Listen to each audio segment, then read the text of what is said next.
આગળ વાત સુરતની સુરતના સરથાણા જકાતનાકા નજીક આવેલી વીટીનગર સર્કલ પાસે ભંગારના ગોડાઉન નજીકથી બિનવારસી રીતે આધાર કાર્ડનો મોટો જથ્થો મળી આવ્યો છે।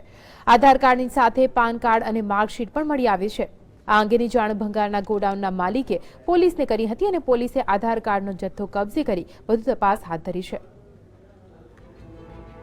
સુરતના સરથાણા વિસ્તારમાં લોકોના આધાર કાર્ડ સહિતના દસ્તાવેજો બિનવારસી હાલતમાં મળી આવ્યા છે।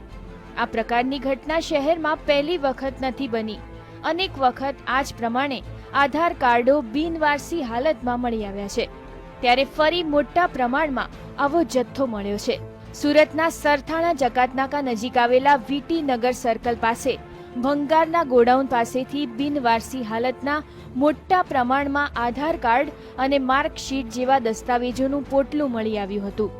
સવારે ભંગારના ગોડાઉનના માલિકે પોતાની દુકાન ખોલી ત્યારે તેની નજર આ પોટલા પર પડી હતી અને તેણે ખોલીને જોતા તેમાંથી આવા દસ્તાવેજો મળી આવ્યા હતા।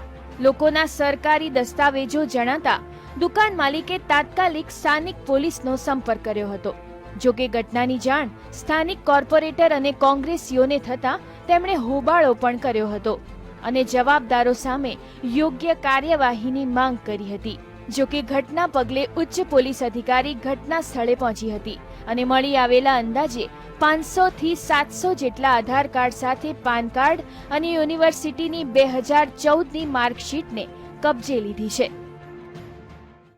દુકાન આગળ એક પોટલું મળ્યું હતું જેમાં આધાર કાર્ડ, બીજા અમુક રિઝલ્ટ અને બીજી ટપાલો સાથેનું પોટલું બિનવારસી હાલતમાં મળી આવ્યું હતું। તે અંગેની તેણે પોલીસને જાણ કરી હતી અને તેના આધારે તમામ સામગ્રી અહીંયા પોલીસ સ્ટેશન લઈ આવ્યા છે અને હાલ જાણવા જોગ આ બાબતની દાખલ કરીને આગળની તપાસ ચાલુ કરેલી છે।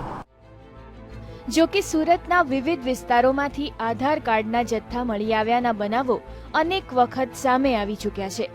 સરથાણા વિસ્તારમાંથી આ બીજી વાર આધાર કાર્ડનો જથ્થો મળી આવ્યો છે। આ અંગે જે તે વખતે પોસ્ટ વિભાગ સહિતના ડિપાર્ટમેન્ટને જાણ કરવામાં આવી હતી, તેમ છતાં યોગ્ય પગલાં ન લેવામાં આવતા આ બીજી વાર એક જ વિસ્તારમાંથી લોકોના આધાર કાર્ડ મળી આવ્યા છે।